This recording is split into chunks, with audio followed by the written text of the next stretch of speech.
I want to dedicate the talk I'm going to give to you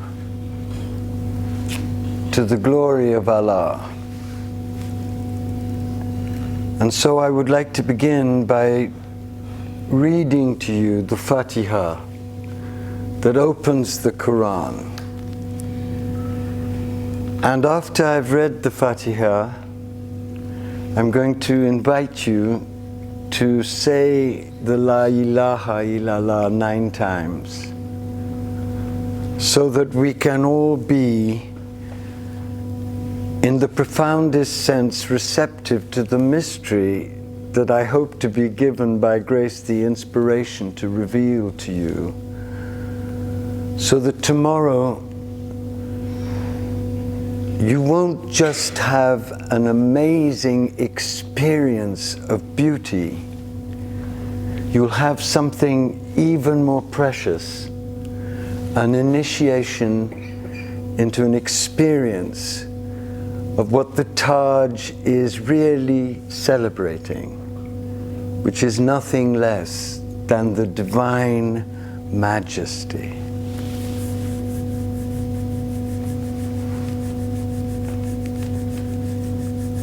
So let me begin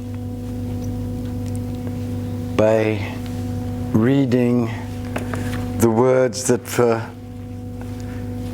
every Muslim and every Sufi are ultimately precious.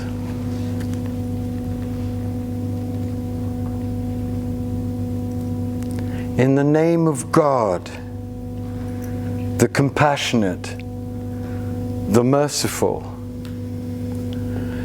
all praise belongs to God, Lord of all worlds, the compassionate, the merciful, ruler of Judgment Day. It is you that we worship, and to you we appeal for help. Show us the straight way, the way of those you have graced, not of those on whom is your wrath, nor of those who wander astray.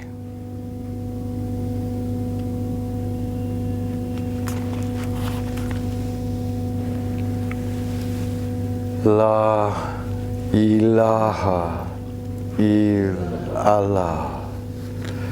La ilaha illallah. La ilaha illallah. La ilaha illallah. La ilaha illallah. La ilaha illallah. La ilaha illallah. La ilaha illallah. La ilaha illallah.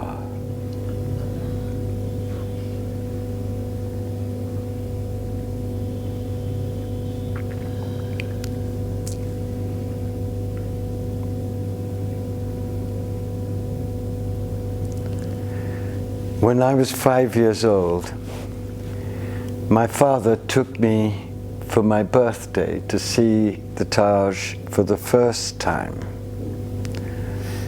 And he did something very beautiful.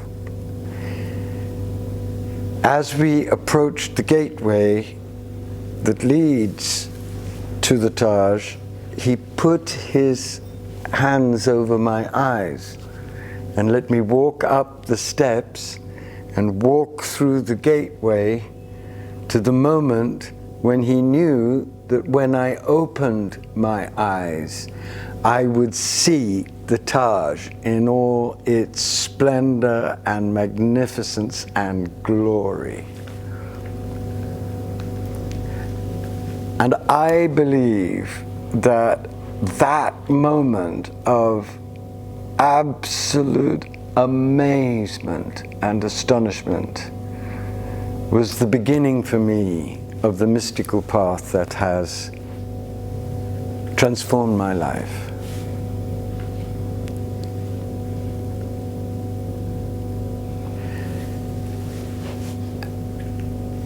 And he told me in very simple but beautiful way the story that has for many centuries been the story of the Taj. He told me that Shah Jahan loved his wife Mumtaz Mahal so deeply and so passionately that when she died in 1631, giving birth to their 14th child, Shah Jahan was so possessed by grief that his hair turned white and he didn't appear in public for 2 or 3 days, perhaps even a week. And that his whole mind and heart changed. And he told me that there was a legend that went like this, that when Mumtaz Mahal was dying, she asked him to build a tomb for her that would commemorate the depth of what they had lived together. And he told me that Shah Jahan wanted to make for her the most beautiful monument that the world had ever seen.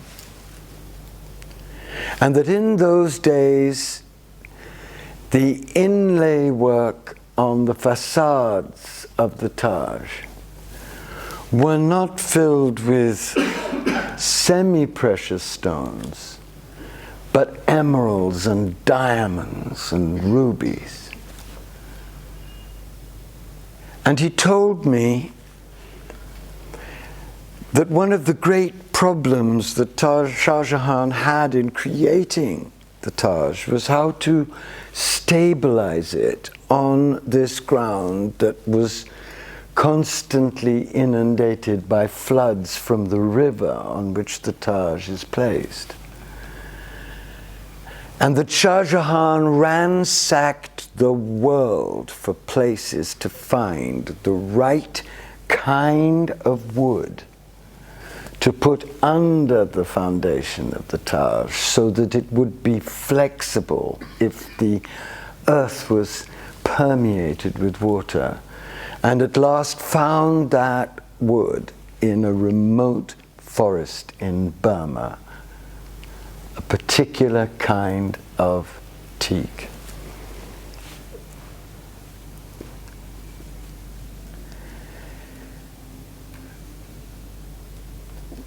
For centuries now, the vision of the Taj as the ultimate monument to human love has drawn to the Taj hundreds of thousands, millions of people. And it is certainly part of the great mysterious pull that this most magnificent of human buildings has had on the human race. But there is an even greater mystery about the Taj. And this mystery has been unfolded in very recent scholarship. And I want to share that mystery with you, so that tomorrow when you go, you won't only be seeing what Rabindranath Tagore called a tear on the cheek of time. This tear of longing and desolate, sublime grief for a loved beloved. But you will also be seeing something even more amazing, which I hope in my talk I'll be able to make available to you.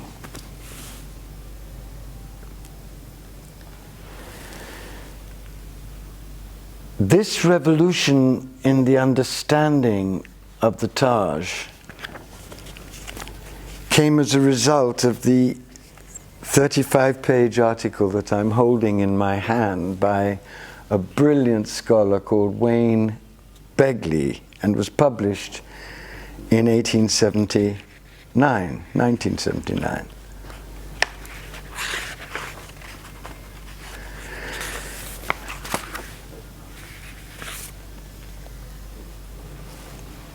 And the mystery begins with the gardens that you're going to see laid out in splendor before you as you stand where I stood as a 5-year-old child.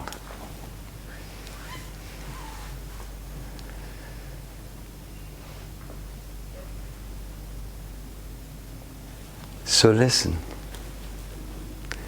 Something amazing will become clear by stages, and we're going to go slowly so that you can have the full cumulative experience here before you stand there.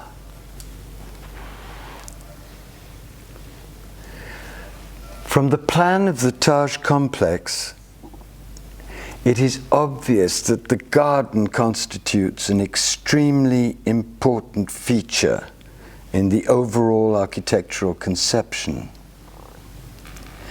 And here he points to the element that distinguishes the Taj from all the other Mughal tombs. And I want you to keep this in your mind, because this is the key of keys to the mystery of this amazing building. In all of the other great Mughal tombs, the tomb is in the center of the garden. But in the Taj, the tomb is at the end of the garden, and you're going to discover why. No one until this article had ever really meditated on why this was the case, but what he has discovered will amaze you.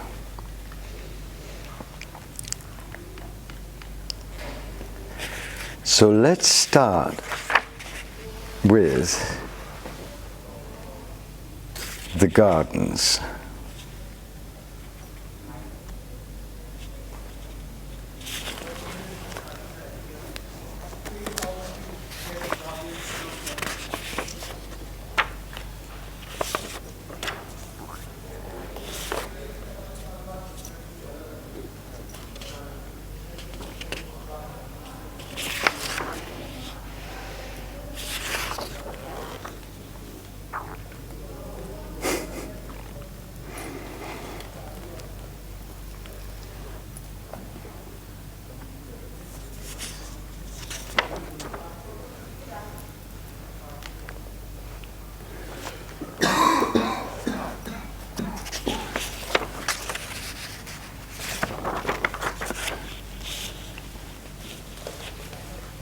In the Taj's allegorical scheme, the 4 water channels of the garden are meant to symbolize the 4 flowing rivers of paradise, mentioned in the Quran and the Hadith literature. So you're gazing at the gardens of paradise. And the marble tank in the middle of the garden is intended as a replica of the celestial tank of abundance called Al-Kawthar, promised to the Prophet Muhammad, peace be upon him, and seen by him at the time of his bodily ascension to paradise. That means that the gardens are, as far as human beings can represent, a direct, formal representation of the gardens of paradise, with the foaming tank of abundance, Al-Kawthar, the miraculous source of all things, at the center of the gardens. So what then is the dome at the end of the gardens? And why is the dome placed at the end of the gardens? The completely mind-shattering answer is that the dome at the end of the gardens represents in white marble the divine throne of the divine majesty of Allah. And Shah Jahan chose white marble, not only because he had a famous passion for white marble, but because white is the color of the diamond white light that the awake mystic sees as the light of divine reality.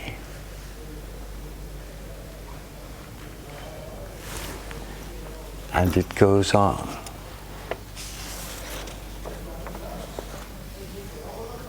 So take this in.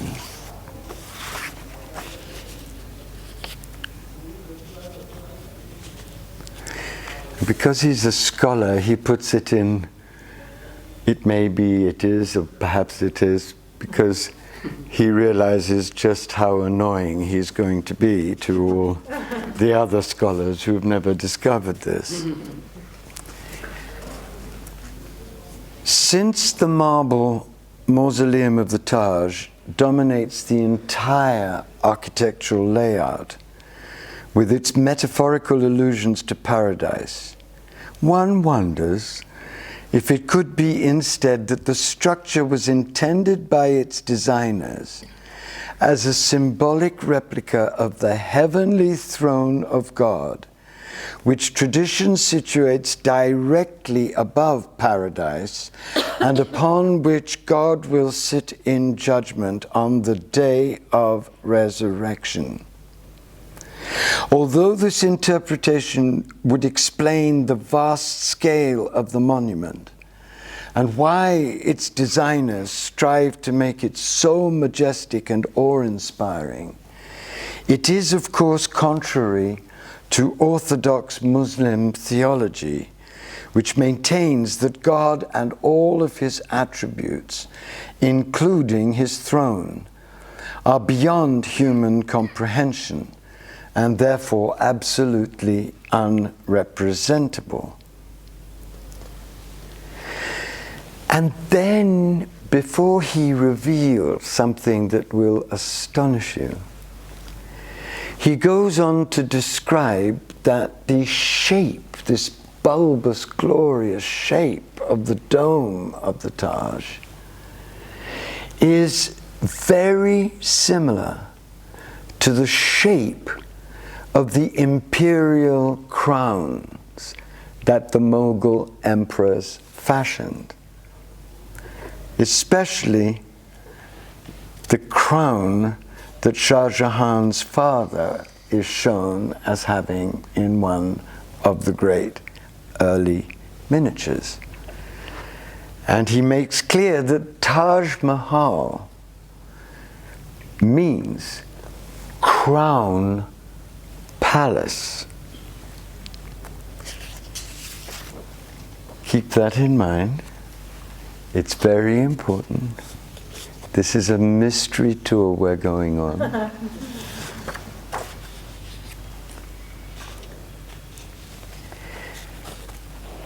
So let's return to the throne of God, placed through the vision of the Prophet Muhammad, peace be upon him, in the mirage when he is taken up to heaven.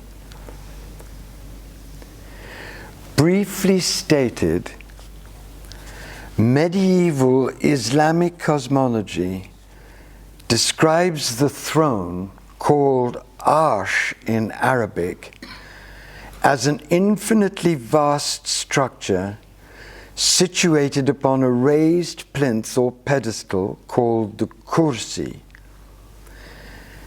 And guess what? Directly beneath the terrace of the throne, God created the celestial gardens of paradise, which are protected, and remember this, by Rizwan, the gatekeeper of paradise and guardian of the treasure under the throne, and are filled with beautiful palaces and sensual delights. And according to Islamic tradition, on the day of judgment, the faithful will enter paradise and approach the terrace of the throne, where they will witness the vision of God as radiant and indescribable beauty.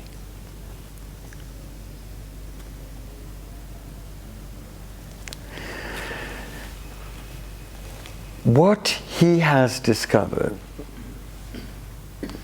is that there is in Istanbul an ancient manuscript of a great mystical work by the greatest of all Islamic mystical philosophers, Ibn Arabi, a diagram written and created by himself after a vision of paradise,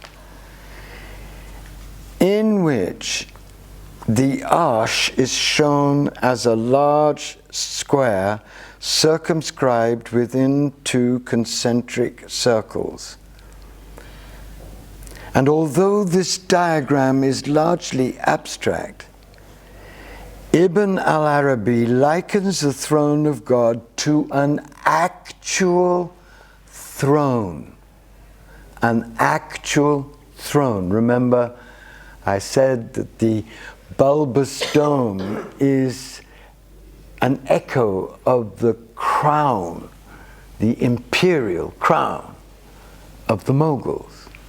And here is Ibn Arabi describing from his own mystical experience of the throne of the divine, an actual throne furnished with 4 pillars or supports at the corner, which are usually connected in the popular view with the 4 angels who serve as the bearers of the divine throne. And when you go to the Taj, you will see that there are 4 minarets on each corner. 4 pillars, 4 angels, the throne, the celestial gardens. Are you following me? It gets richer.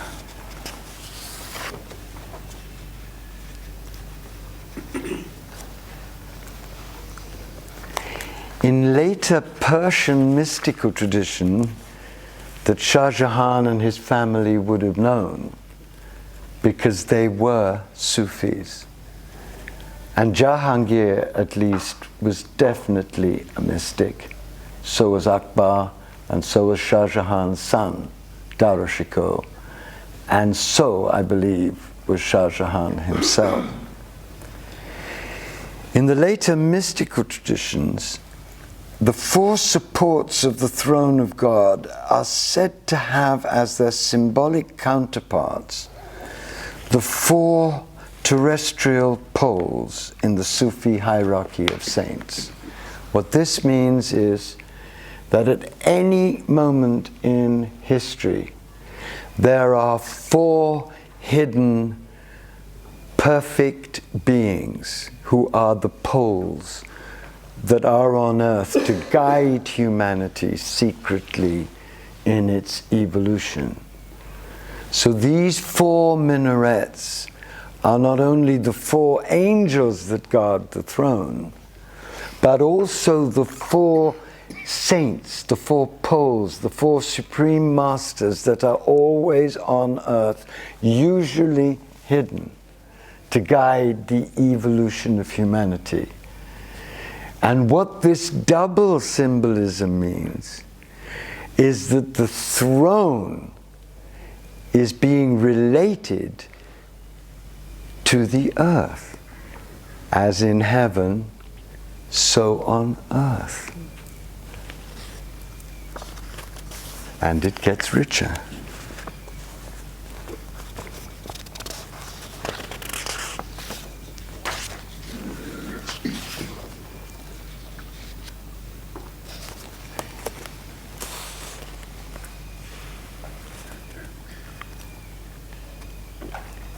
The visionary arrangement of the Taj and its garden, with the great domed outline of the tomb appearing almost to float on the horizon, suspended majestically between heaven and earth, calls to mind the words of the Prophet Muhammad, peace be upon him, at the time of his ascension. And these are the words. And they're very, very important. Because if you can hear these words with your sacred heart and mind open, you begin to understand what the Taj is doing. I saw there his throne, which seemed joined to heaven in such a manner that it appeared that heaven and the throne were created together.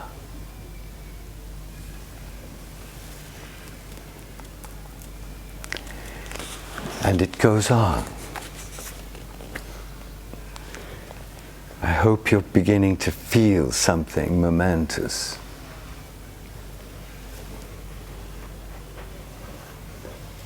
In effect, the layout of the Taj complex and the apocalyptic imagery running through the Quranic inscriptions. And one of the things I don't have time to go into, but would be very fascinating to go into, is that the inscriptions that Shah Jahan, who was almost certainly the major architect of the Taj, chose were completely original. The main inscription was a very fierce apocalyptic passage from the Quran where the terror of the day of judgment is described, but also the great peace and the great beauty that will be given to those whose souls are faithful and pure. The The layout of the Taj complex and the apocalyptic imagery running through the Quranic inscriptions strongly suggest, now listen, because this is extraordinary, as if the rest wasn't extraordinary, strongly suggest that the monument was conceived as a vast allegory of the day of resurrection, when the dead shall arise and proceed to the place of judgment under the divine throne. And just as he discovered a drawing by Ibn Arabi of the 13th century in the library in Istanbul, he also discovered another drawing of Ibn Arabi in another library in India, which describes what is called the plane of assembly, the whole layout of paradise, where both the good and the bad will stand, where the throne is placed at the end of the garden. And guess what? This drawing is almost exactly correspondent to the design of the whole Taj complex.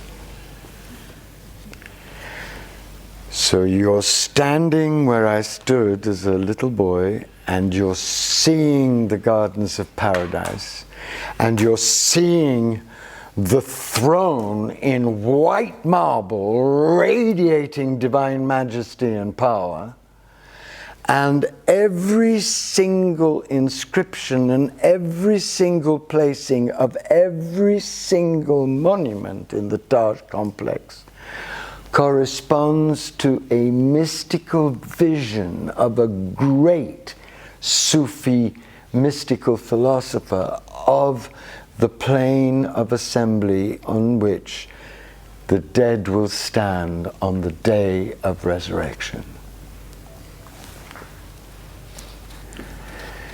And it goes on.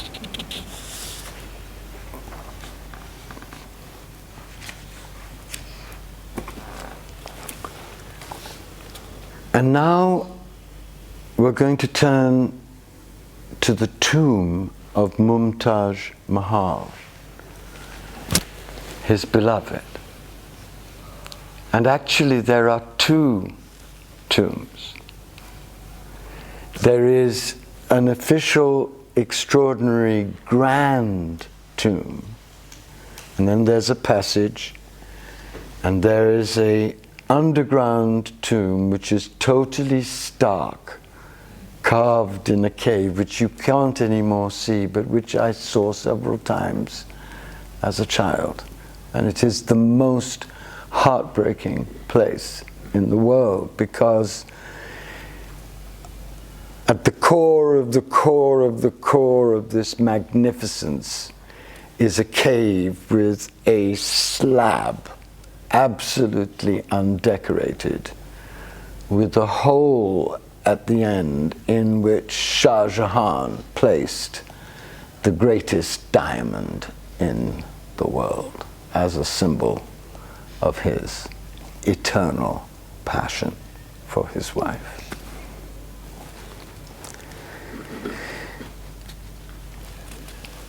What this amazing scholar does is look at the inscription that is written around Mumtaz's tomb on the top. And the inscription comes from Surah 40, verses 7 and 8. And I'll need your attention because this is very subtle, but it will further deepen the beauty and the mystery of what is being created here.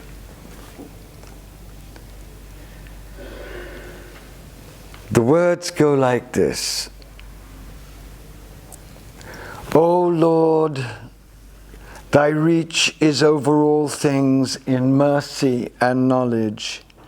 Forgive then those who turn in repentance and follow thy path, and preserve them from the penalty of the blazing fire.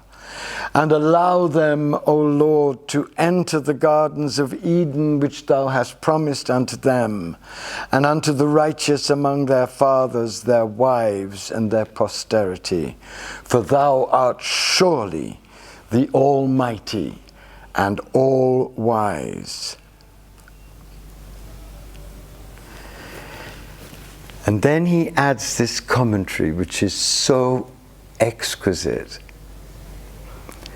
The symbolic implications of this passage emerge only when you look at the immediate scriptural context in the Quran and discover that the prayer that's quoted in the inscription is being uttered by the angels who support the throne of God. Remember the 4 minarets, the 4 angels above, the 4 poles below that connect the sublime revelation between heaven and earth.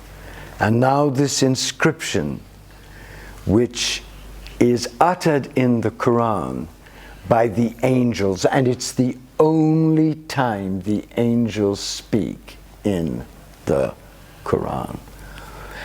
And the verse describing the angels speaking these verses is omitted because in Persian literature you refer to something more emphatically when you omit it than when you actually cite it. And everyone who read that inscription, who knew the Quran, would know that what was being emphasized was what was too holy to speak.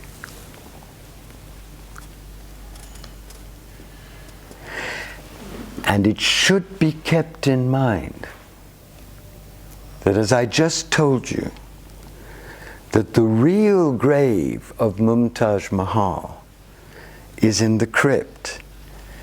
Therefore, beneath the symbolic replica of the throne of God, which according to tradition the inhabitants of paradise will behold on the day of resurrection after their graves have opened. Everything is in perfect place.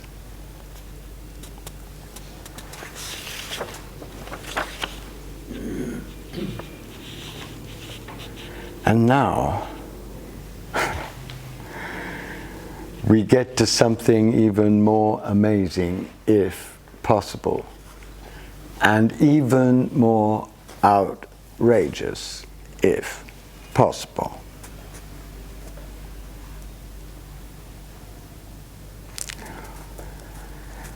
We may ask,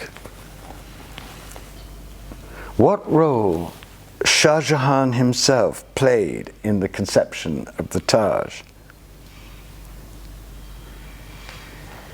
We know that from an early age he took a keen interest in architecture, and ultimately, of course, he surpassed his grandfather Akbar as the greatest builder among the Mughal emperors. And we know too that Shah Jahan was interested throughout his reign in the visible emblems of power. And we know too that the great peacock throne that Shah Jahan created was celebrated by one of his court poets as the throne of God. So keep this thought in your mind.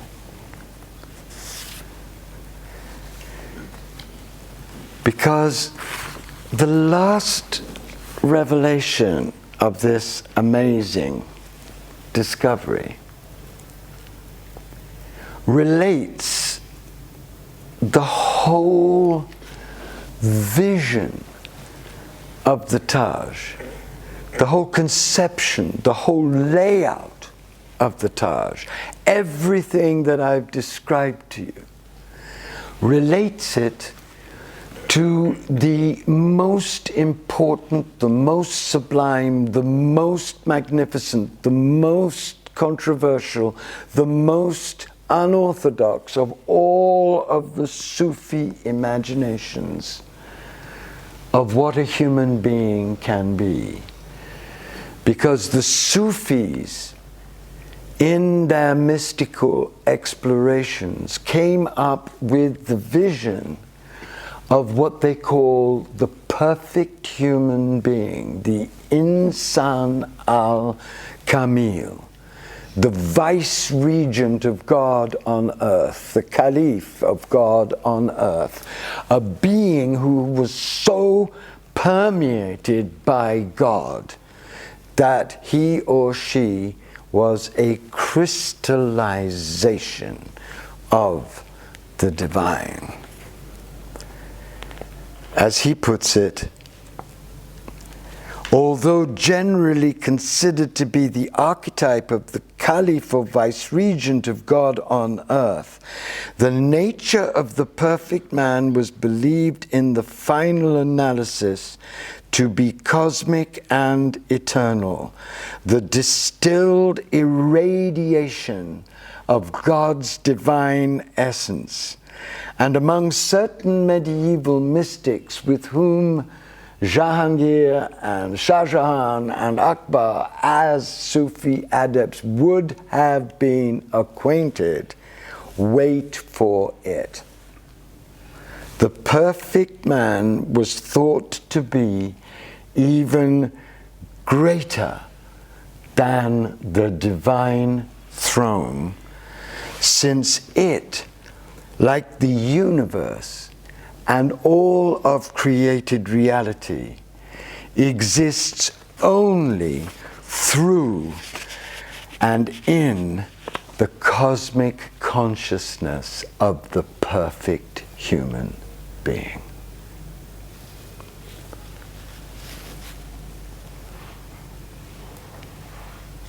Okay?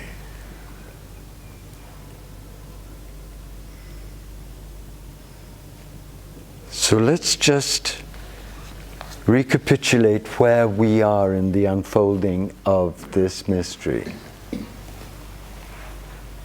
You're standing where I was as a little boy. You're seeing the layout of the gardens of paradise. You're seeing the throne of the majesty at the end of the garden. You're realizing through this scholarship that all of the inscriptions and all of the buildings are placed in exactly the position that they are seen in this mysterious diagram created by Ibn Arabi of the plane of assembly where the dead will be judged on the day of resurrection. And Mumtaz is inscription echoes all of this amazing truth. And I've just thrown before your feet the mad grandeur of the Sufi conception of the perfect human being that certain medieval mystics believe to be even greater than the throne, because even the throne and the whole universe exists in the consciousness of the perfect man. Well, in the time of Shah Jahan, there was a very outrageous and strange and amazing Sufi called Sheikh Ahmad Sirhindi, who was born in 1564 and was approaching 30 when Shah Jahan was born. And he regarded himself as the spiritual leader for the second millennium and the culmination of the doctrine of the perfect man. And there is a great deal of evidence that Shah Jahan was sympathetic to Sirhindi, as well as a follower of some of his mystical views. So Shah Jahan had been initiated into the depths of this vision of the perfect human being, as being the being in whom the vision of the entire cosmos and of the divine throne appears. And now, listen to the titles that Shah Jahan had. The titles that he had as emperor of a great deal of the world. His titles include King of the World, Shadow of God, August Representative on Earth of the Divinity,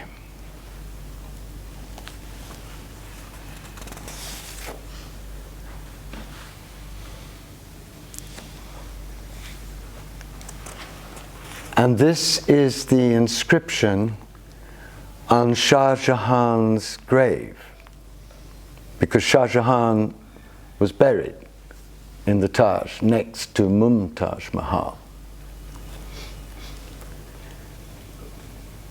And remember, I asked you to remember the name of the guardian of paradise, and the name was Rizwan. You remember? Listen. Listen.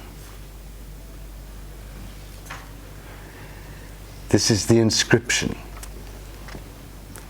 The illumined grave and final resting place of the emperor, dignified as Rizwan, residing in eternity.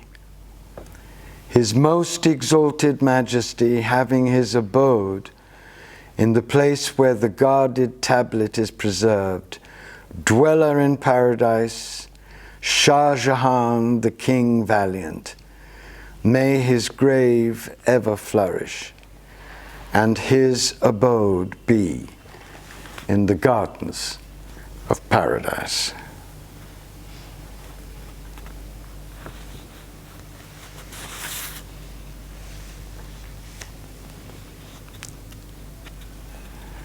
So the symbolism suggests and seems explicitly designed to reflect Shah Jahan's image of himself as the perfect human being.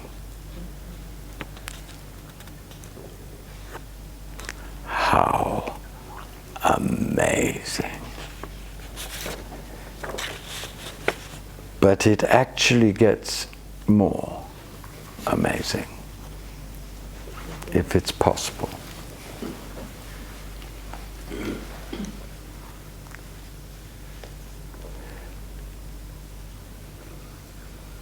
You can see, if you want,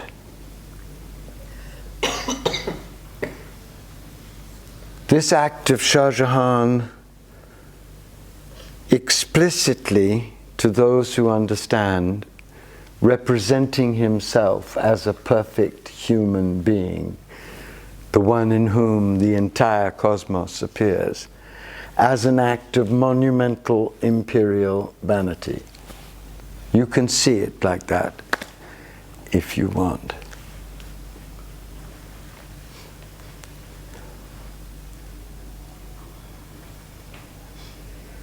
But what if his love for Mumtaz Mahal What if this sublime passion that they had lived had given him so overwhelming an initiation into divine beauty and divine truth that he tasted the rapture of divine consciousness? And what if his imperial vanity was used by God alongside this taste of divine consciousness to inspire Shah Jahan to create a monument that represents divine consciousness of the perfect human being on earth. So that when you go with this awareness to the Taj, and when your heart is purified and your mind is inspired and the divine gives you the grace to see with the eyes of the divine, what if you are really seeing what you would see if you were a perfect human being?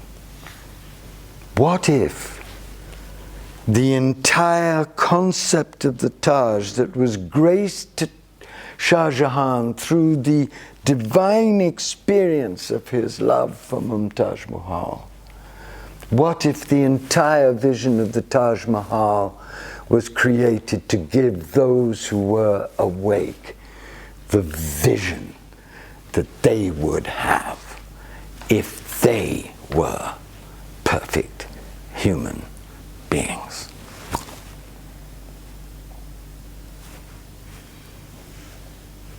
No one will ever know.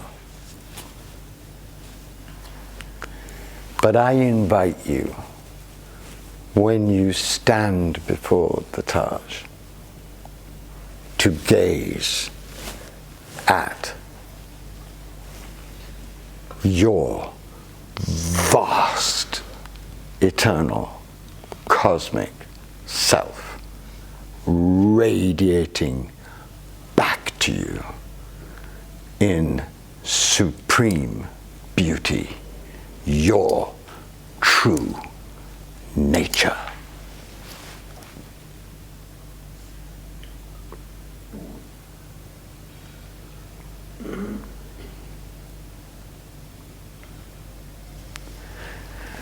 I'm going to end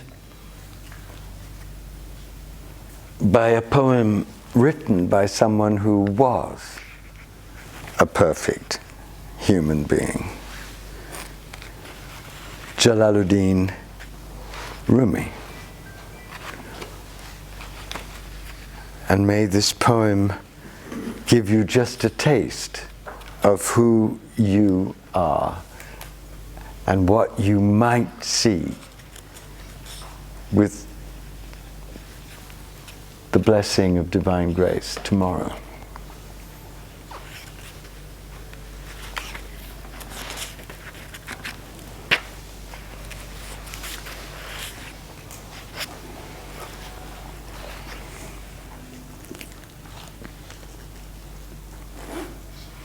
Define and narrow me, you starve yourself of yourself. Nail me down in a box of cold words. That box is your coffin. I do not know who I am. I am in astounded, lucid confusion. I am not a Christian. I am not a Jew. I am not a Zoroastrian, and I am not even a Muslim. I do not belong to any land or to any known or unknown sea. Nature cannot own or claim me, nor can heaven, nor can India, China, Bulgaria, My birthplace is placelessness, and my sign is to have and give no sign. You say you see my mouth, my ears, my eyes, my nose. They are not mine. I am the life of life. I am that cat, this stone, no one. I have thrown duality away like an old dish rag. I see and know all times and worlds as one, always one. So what do I have to do to get you to admit who is speaking? Admit it and change everything. This is your own voice, echoing off the walls of God. So perhaps Shah Jahan wasn't a vain emperor, but a true devotee of God who was touched by the highest imaginable inspiration to create a monument that, if you can see it with these grace-opened eyes, will reveal to you who you really are and what your vast cosmic consciousness contains.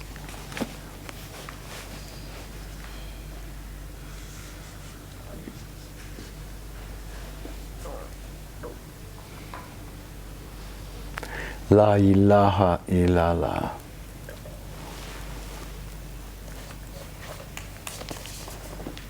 Think on these things.